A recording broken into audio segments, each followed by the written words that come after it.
Құрметті достар, бүгінгі менің эфирімнің тақырыбы мынау жүйкемізді құртқан утиль сбор. Оператор Роб деген компания, білесіздер, соңғы жылдарда 200 миллиардтан астам ақша жинапты сол утилизациялық сбордан. Құрметті Қасым-Жомарт Кемелұлы, өзіңізбен талай кездескем, сырласқам, сондықтан менімше өзіңіз жуырда ғана айтқандай, кейбірде халыққа жақпайтын немесе әрбір мықтыға жақпайтын шешімдерді қабылдауға тура келеді дедіңіз.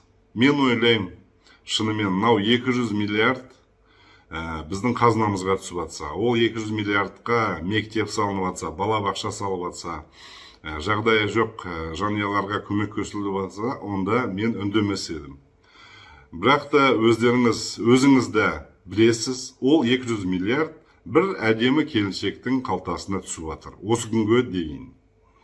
Және бұл жерде қызғанушылық емес, ол 200 миллиардтан басқа біздің үкімет, біздің халық зардап шегуде басқа салалардан. Өйткені мысалға шаруа бір қымбат комбайн алса, оның үстіне утиль сбор төлейді. Оның әсері біздің жеп атқан күнделікті нанымыздың бағасы өседі. Инфляция жол ашылады инфляцияға. Әрбір бөлкеде менімше бір 5-10 теңгесі сол утиль сбордың кесірі. Дәл солай жүк тасымалдауда, мысалға КамАЗ алу үшін, тағы басқа үлкен рефрижератор алу үшін біздің бейшара бизнесмендеріміз тағы үстінен утиль сбор төлейді. Ол ақшаны қайтару үшін олар не істейді? Олар транзиттің бағасын көбейтеді.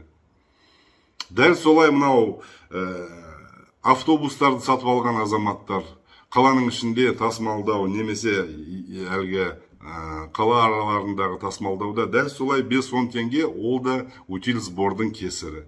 Сондықтан бұл оператор Робтан тек қана әлгі көлік сатып алушылар ғана емес, ауыл шаруашылығына пайдаланатын әлгі техниканың сатып алатын шаруалар ғана емес, бүкілі біздің халқымыз күнде зардап шегіп жатыр.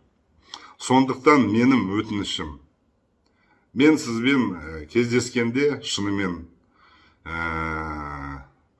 білегіңіздің мықтылығын түсіндім.